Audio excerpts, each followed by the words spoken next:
Sanctioned, condemned, but Vladimir Putin seems sure of Russia's support.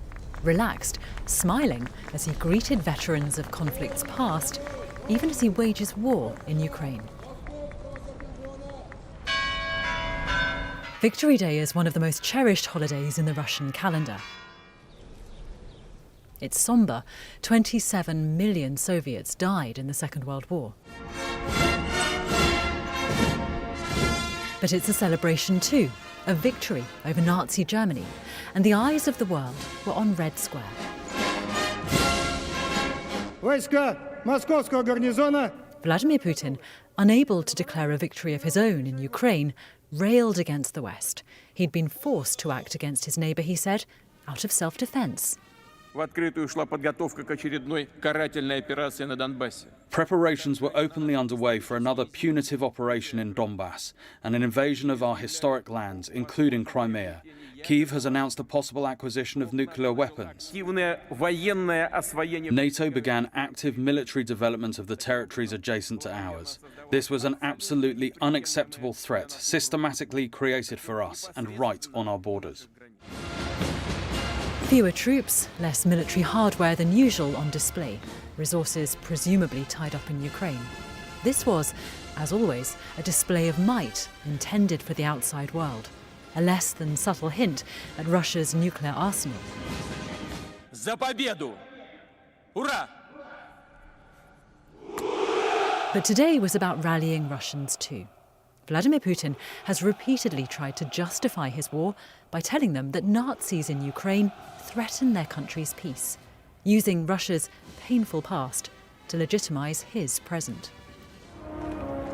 And there was a rare acknowledgement of the price paid. The Kremlin admits that 1,300 soldiers have died in Ukraine. The real number is thought to be much higher. But grieving families are told their sons and husbands have died heroes, defending the motherland. Vladimir Putin's war has not gone well. But even as Russia reflects on the cost of conflict, he seems determined to fight on. Jenny Hill, BBC News, Moscow. The view from Moscow there. Well, Ukraine's President Zelensky has released his own video message commemorating the victory over Nazi Germany, saying his country will win its war with Russia. He accused Moscow of imitating the tactics of the Nazis by deporting hundreds of thousands of Ukrainians and by using aerial bombardments to flatten cities.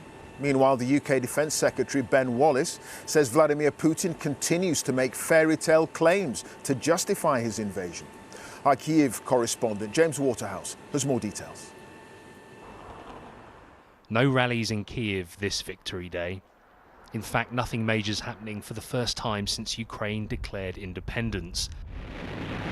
As the ironclad hosts of the Soviet and Germany meet in mortal combat, the country was part of the Soviet Union in the Second World War.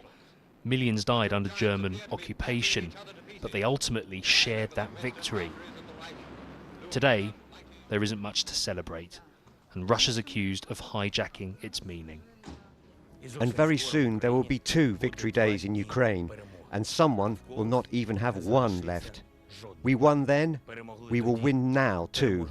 And Khreshchatyk will see the parade of victory, the victory of Ukraine. Congratulations on the Victory Day over Nazism.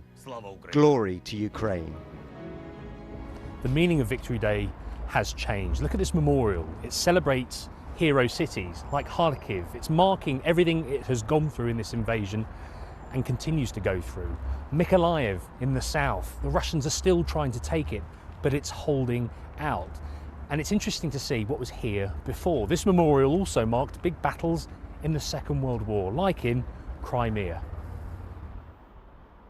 An old Soviet tank once used to liberate the city, somewhere for Helena to remember her grandfather. Today's conflict has left her confused. We are brotherly nations with Russia. Why is it shooting and bombing us? It is very unclear.